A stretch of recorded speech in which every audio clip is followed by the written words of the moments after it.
أعوذ بالله من الشيطان الرجيم بسم الله الرحمن الرحيم وإن يمسسك الله بضر فلا كاشف له إلا هو وإن يمسسك بخير فهو على كل شيء قدير وهو القاهر فوق عباده وهو الحكيم الخبير قل أي شيء أكبر شهادة قل الله شهيد بيني وبينكم وأوحي إلي هذا القرآن لأنذركم به ومن بلغ أئنكم لتشهدون أن مع الله آلهة أخرى قل لا أشهد قل إنما هو إله واحد وإنني بريء مما تشركون الذين آتيناهم الكتاب يعرفونه كما يعرفون أبناءهم الذين خسروا أنفسهم فهم لا يؤمنون من أظلم ممن افترى على الله ومن أظلم ممن افترى على الله كذبا أو كذب بآياته إنه لا يفلح الظالمون صدق الله مولانا العظیم۔ دلائل توحید میں ایک دلیل یہ بیان کی ہے کہ نفع اور نقصان کا مالک اللہ تعالیٰ کی ذات ہے۔ تمام منافع اور تمام نقصانات اللہ تعالیٰ کی طرف سے ہوتے ہیں۔ نقصانوں کا مداوع بھی وہی کرتا ہے اور نفع بھی وہی ظاہر کرتا ہے، منفعت والی چیز کا نفع بھی وہی ظاہر کرتا ہے، اور وہ تمام اپنے بندوں پر غالب ہے۔ والقاہر فوق عبادی، تمام بندے اس کے تابع ہیں۔ کوئی کتنا بھی طاقتور ہو، کتنا بھی مالدار ہو، کتنا بھی عزت والا ہو، جو بندہ ہے اللہ اس پر غالب ہے۔ چنانچہ بڑے بڑے لوگ، بڑی بڑی قومیں جو اپنے طاقت کے نشے میں تھیں، اپنی عزتوں اور مال کے نشے میں تھی، سب کو اللہ تعالیٰ نے جب عذاب آیا تو سب ختم ہو گئے۔ یہ دلیل ہے اللہ تعالیٰ کی توحید پر۔ جس طرح مکان اور مکانیات، زمان اور زمانیات کا مالک اللہ تعالیٰ کی ذات تھی، اس طرح نفع اور نقصان کا مالک بھی اللہ ہے، اور پورے عالم پر اس کا غلبہ ہے۔ یہ دلیل ہے کہ اسی کی ذات معبود حق ہے اور عبادت کے لائق ہے۔ چنانچہ فرماتے ہیں یمسسک اللہ بضر، اور اگر آپ کو چھو لے، مس کہتے ہیں ٹچ کرنا، پہنچ جائے،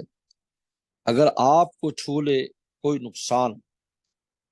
فلا کاشف الا اللہ،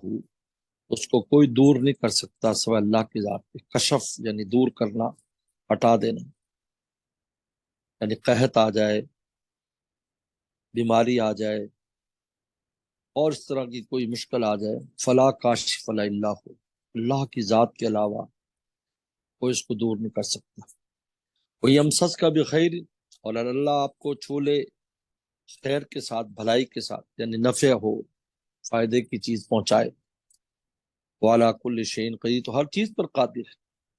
ہر قسم کا نفع پہنچا سکتا ہے، ہر قسم کا فائدہ دے سکتا ہے۔ وَهُوَ الْقَاهِرُ فَوْقَ عِبَادِهِ، وہ غالب ہے اپنے بندوں پر۔ قاہر کہتا ہے جس کو غلبہ حاصل ہو، علی عبادی بندوں پر۔ سلم تعالیٰ کے فوق عبادی، فوق اوپر سے، فوق عبادی اوپر سے، لیکن یہاں مراد اللہ کا غلبہ ہے، اللہ کا تسلط ہے۔ کہ اللہ تعالیٰ کا جو غلبہ ہے وہ پورے مخلوقات پر ہے، کوئی مخلوق اس کے غلبے سے باہر نہیں۔ والقاہر فوق عباد، وہ غالب ہے اپنے بندوں پر۔ وہ حکیم الخبیر، اور حکیم بھی ہے، خبیر بھی ہے۔ حکمتیں ہیں، کہاں نقصان پہنچانا ہے، کہاں فائدہ دینا ہے، اور نقصان پہنچانے میں کتنی بندے کی حکمتیں ہوتی ہیں، کس طرح بندوں کو اپنی طرف رجوع کراتے ہیں. کہ قرآن کا لعلہم یتضرعون، ہم اس لیے مشکل لاتے ہیں تاکہ وہ زاری کریں، ہمارے ہو جائیں. اور خبیر، اور ان کو سارے اعمال کی خبر ہے، بندوں کے اعمال کی پوری پوری خبر رکھتے ہیں. دلائل توحید کے بعد یہاں پر دلائل توحید اور رسالت اگلی آیات میں دونوں کو بیان کر رہے ہیں، اس بات توحید بھی، اس بات رسالت بھی. یہ مشرکین مکہ جو ہے وہ اہل کتاب کے پاس گئے، یہود و نصارہ کے پاس سے، کہنے لگے بھی اس طرح محمد رسول اللہ صلی اللہ علیہ وسلم اپنے آپ کو رسول کہتے ہیں، اور اس طرح میرے پر قرآن نازل ہوتا ہے، اور تم اس کی گواہی دیتے ہو، تم پڑھے لکھے ہو، تم اہل کتاب ہو. تو نے کہا نہیں، ہم نہیں گواہی دیتے، ہمارے نزدیک وہ پیغمبر نہیں ہے، نبی نہیں ہے. اور خود تو تھے ہی منکر، یہ خود تو منکر تھے ہی مشرکین، اہل کتاب بھی ان کے ساتھ مل گئے. تو کہتے تھے آپ کے پاس کیا گواہ ہے کہ آپ اللہ کے رسول ہیں؟ تو اس پر اللہ پیغمبر صلی اللہ علیہ وسلم نے اللہ کی طرف سے جواب دیا ہے کہ اللہ گواہ ہے، میرا گواہ اللہ ہے. اور اس کی دلیل یہ ہے کہ یہ قرآن مجھ پر نازل کیا ہے، یہ کتاب نازل کی ہے جو معجزہ ہے. اگر تم اس جیسی کتاب لا سکتے ہو، اس جیسی صورت لا سکتے ہو، جیسی کوئی آیت لا سکتے ہو، تو لا کر دکھاؤ. میری یہ دلیل ہے کہ اللہ میرا گواہ ہے، میری رسالت پر میرا اللہ گواہ ہے. تو اس میں توحید بھی ثابت ہو رہی ہے، رسالت بھی ثابت ہو رہی ہے. اللہ تعالیٰ گواہی دیں گے. اور کہا کہ تم جو شرک کرتے ہو اور ان بتوں کو اللہ کا جو ہے نا وہ ساتھی مانتے ہو، میں اس سے بری ہوں. اور باقی رہا اہل کتاب، تو اہل کتاب حسد اور عناد کی وجہ سے نہیں تسلیم کرتے، ورنہ تو وہ مجھے ایسے جانتے ہیں جیسے اپنے بچوں کو جانتے ہیں. انسان اپنی اولاد کو پہچان لیتا ہے، میری اولاد ہے، میرا بیٹا میری بیٹی ہے، اس طرح مجھے پہچانتے ہیں، بلکہ اس سے بھی زیادہ. یہ عجیب بات ہے، یہ ایک عجیب نکتہ ہے. مفسرین نے لکھا ہے کہ پیغمبر صلی اللہ علیہ وسلم کو یہود و نصارہ اپنی اولاد سے بھی زیادہ پہچانتے تھے. اولاد تو عورت پیدا کرتی ہے اور بچہ کسی کا ہوتا ہے، نطفہ کسی سے ڈلوایا ہوتا ہے حرام کا، اور منسوب شوہر کی طرف کر دیتی ہے کہ تیرا بچہ ہے. عورت کو پتا ہوتا ہے، اور تو وہ بھی تسلیم کر لیتے ہیں کہ بھی اس سے پیدا ہوا ہے، میرا ہی ہوگا. یعنی شکوک و شبہات اولاد میں ہو سکتے ہیں، لیکن پیغمبر صلی اللہ علیہ وسلم کے بارے میں تو ان کو کوئی بھی شک نہیں تھا، وہاں وسوسہ بھی نہیں تھا کہ اللہ کا رسول نہیں ہے. اس لیے یہود و نصارہ کو پیغمبر صلی اللہ علیہ وسلم کی جو معرفت ہے وہ استراری حاصل تھی. معرفت استراری کہتے ہیں جیسے آپ باہر نکلے اور دیکھو سورج نکلا ہوا ہے، اب آپ چاہیں بھی انکار کرنا کہ نہیں نکلا ہوا تو آپ کبھی بھی انکار نہیں کر سکتے. آپ کے دل میں بیٹھ جاتی ہے بات کہ سورج نکلا ہوا ہے، دن نکلا ہوا ہے اس وقت، یہ ڈے ٹائم ہے. آپ اس کو کہتے ہیں علم استراری. تو ان کو پیغمبر سلام کی معرفت استراری حاصل تھی. اور معرفت استراری ایمان نہیں ہوتا، معرفت اختیاری ایمان ہوتا ہے. انسان خود اپنی مرضی سے ایمان لاتا ہے، وہ ایمان کہلاتا ہے. تو یہ جو کہتے ہیں کہ ہم گواہی نہیں دیتے، یہ تو حضور صلی اللہ علیہ وسلم کو اس طرح پہچانتے ہیں، لیکن عناد کی وجہ سے، حسد کی وجہ سے، بغض کی وجہ سے انکار کرتے ہیں. یہ فرمایا قل، کہہ دیجیے ای شیء نقبل شہادہ، کس کی گواہی سب سے بڑی. پہلے سوال کیا کہ تم ان سے پوچھو کہ سب سے بڑی گواہی کس کی ہے. تم جو گواہ لاتے ہو یہود و نصارہ کو اور کہتے یہ گواہی نہیں دے رہا ہے آپ کی رسالت پر، تو ان سے پوچھئے کہ سب سے بڑی گواہی کس کی ہے. قل، پھر کہہ دیجیے اللہ، اللہ کی. دوسری جگہ تو خود بھی تسلیم کیا کہ اللہ کی گواہی سب سے بڑی. قل اللہ، سب سے بڑی گواہی اللہ کی ہے. شہید بینی و بینکم، وہ گواہ ہے میرے اور تمہارے درمیان، میں تمہارے درمیان اللہ گواہ ہے. اور اللہ کی گواہی کی بڑی دلیل کیا ہے؟ وہ اوحی الی ھذا القرآن، کہ میری طرف قرآن کی وحی کی اللہ تعالیٰ نے، یہ قرآن معجزہ بھیجا ہے، اور معجزہ ہوتا ہی وہ ہے کہ جس کی وجہ سے نبی کو نبی تسلیم کرنا پڑتا ہے۔ معجزہ کا مطلب یہ ہوتا ہے کہ یہ اللہ تعالیٰ کی طرف سے یہ چیز ہے۔ اوحی الی ھذا القرآن، یہ قرآن مجھ پر وحی کی گئی، کیوں؟ لانذرکم بہ،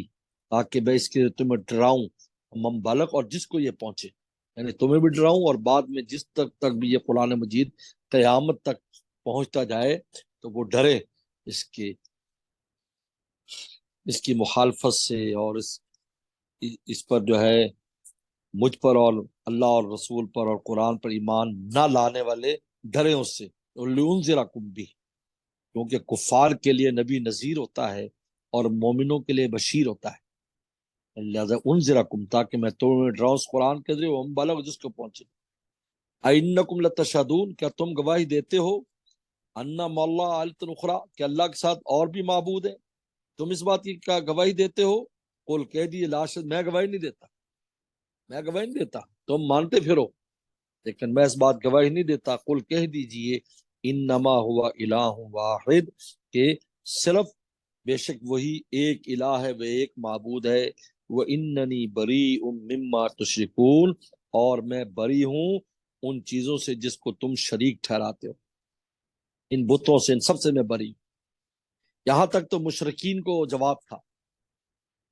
کہ اللہ کی گواہی سب سے بڑی ہے، اور قرآن اس پر جو ہے میرا معجزہ، اللہ کا دیا ہوا معجزہ، میرا یہ دلیل ہے۔ اور کہا کہ تم مشرک ہو،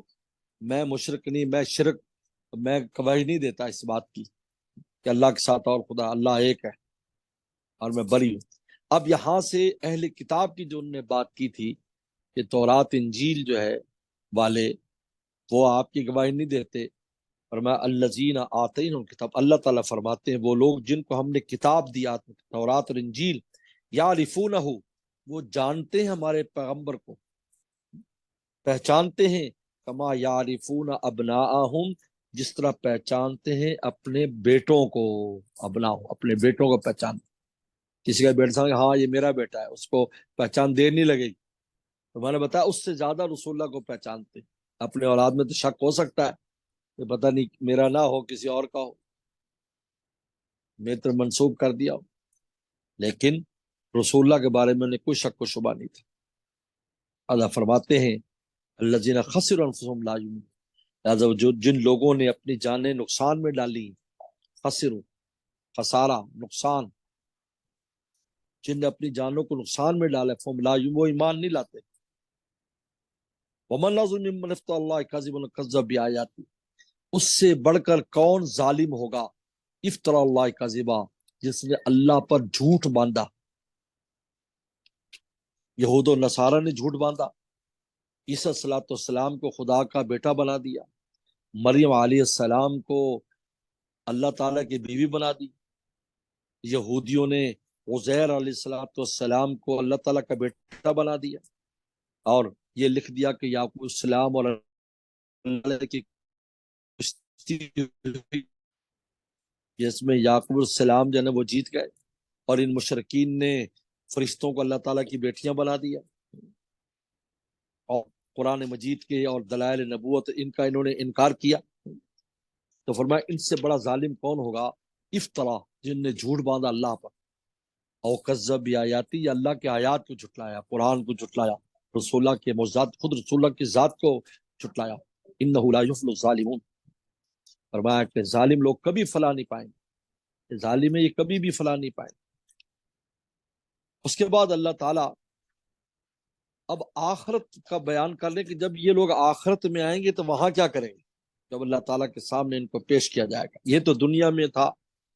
کہ رسول اللہ کو بھی جھٹلایا، قرآن مجید کو جھٹلایا، ان میں سب مشرکین بھی شامل تھے، یہود و نصارہ سب۔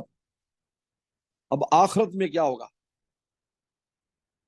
جب اللہ تعالیٰ کے سامنے پیش ہوں گے تو اس وقت یہ کیا کریں گے۔ بسم اللہ الرحمن الرحیم، وَيَوْمَ نَحْشُرُهُمْ جَمِيعًا ثُمَّ نَقُولُ لِلَّذِينَ أَشْرَكُوا أَيْنَ شُرَكَاؤُكُمُ الَّذِينَ كُنتُمْ تَزْعُمُونَ ثُمَّ لَمْ تَكُنْ فِتْنَتُهُمْ إِلَّا أَنْ قَالُوا وَاللَّهِ رَبِّنَا مَا كُنَّا مُشْرِكِينَ انظر كيف كذبوا على أنفسهم وضل عنهم ما كانوا يفترون صدق الله مولانا العظیم ويوم نحشرهم جميعا جس دن ہم ان سب کو جمع کریں گے دوبارہ زندہ کر کے میدان معاشر میں جمع کریں گے ثم نقول للذین اشرکوا پھر ہم کہیں گے شرک کرنے والوں کو این شرکاکم کہاں ہے وہ تمہارے شریک الذین کنتم تزعمون جن کو تم خیال کرتے تھے کہ وہ اللہ کے شریک ہے کہاں ہیں لاؤ ان کو لے کر آؤ لات العزا ان بتوں کو لے کر آؤ عیسائیوں تم جنس کو کہتے تھے خدا کا شریک لے کے آؤ یہودیوں لے کے آؤ ثم لم تکن فتنتہم پھر نہیں ہوگا ان کا فتنہ یا مراد شرارت ان کی جتنی شرارتیں تھی جو دنیا میں دعوے تھے شرارتیں تھیں مخالفتیں تھیں وہ کیا ہوں گی الا ان قالوا مگر کہیں گے واللہ ربنا ما کننا مشرکین خدا کی قسم ہمارے رب ہم تو مشرک تھے ہی نہیں یعنی شرک کا انکار کر دیں گے فتنتہم ویسے فتنہ کہا جاتا ہے کہ انسان کسی کے اوپر جب عاشق ہو جائے یا کسی کے عشق میں مبتلا ہو جائے تو اس کو فتنہ کہتے ہیں میں مبتلا تھے اور عیسیٰ السلام کی جو ہے نصارہ ان کے عشق میں مبتلا تھے یا عزیر السلام کے عشق میں یہودی مبتلا کہ ان کو خدا کا بیٹا تک بنا دیا تو ان کا وہ عشق کیا ہوگا اس دن ان کا وہ محبتیں کیا ہوں گی لم تکن فتنہ تم نہیں ہوگا ان کا وہ فتنہ اور ان کی وہ عذر اور ان کی وہ چاہتے کیا ہوگی الا ان قالوا وہ یہ کہیں گے واللہ ربنا ما کننا مشرکین کہیں گے خدا کی قسم ہمارے رب کی قسم ہم مشرک تھے ہی نہیں انظر کیف کذبوا علی انفسہم دیکھو کیسے اپنے اوپر جھوٹ بول رہے ہیں کیف کذبوا علی انفسہم فضل عنہم ما کانوا یفترون اور گم ہو جائے گی ان سے وہ چیز ضلع گم ہو جائے گی کھوئی جائے گی ان سے وہ چیز ما کانوا یفترون جو وہ باتیں بناتے تھے افطرا جو جھوٹی باتیں بناتے تھے وہ ان سے گم ہو جائیں گی آج کوئی بھی نہیں ہوگا وہ باتیں بھی بھول جائیں گے جو دنیا میں کرتے تھے اور وہ چیزیں بھی گم ہو جائیں گی وہ بت بھی گم ہو جائیں گے جو غیر اللہ کو مانتے تھے جو سورج کو چاند کوئی چیز ان کے سامنے اس وقت نہیں ہوگی تو ضل عنہم گم ہو جائیں گی کھوئی جائیں گی ان سے ما کانو وہ باتیں یفترون جو وہ بناتے تھے جو وہ جھوٹی باتیں بناتے تھے وہ ساری ان کے اس وقت گم ہو جائیں گے اور وہ بھول جائیں گے اور کہیں گے ما کننا مشرکین کہ ہم تو مشرک تھے ہی نہیں یہ قیامت کے دن ان کا پہلے دعویٰ ہوگا اب اس کے بعد بیچ میں قرآن مجید کے بارے میں بیان کر کے پھر آخر میں جب جہنم پر کھڑے کیے جائیں گے تو پھر دوبارہ اس بات کا اقرار کریں گے ہاں ہم مشرک تھے اللہ آپ دنیا میں بھیج دیں ہم بالکل موحد بن کر آئیں گے اللہ تعالیٰ فرماتے ہیں کہ اب دنیا میں بل تو جانا ممکن نہیں جاؤ گے تو پھر دوبارہ تم یہی حرکت کرو گے وآخر دعوانا ان الحمدللہ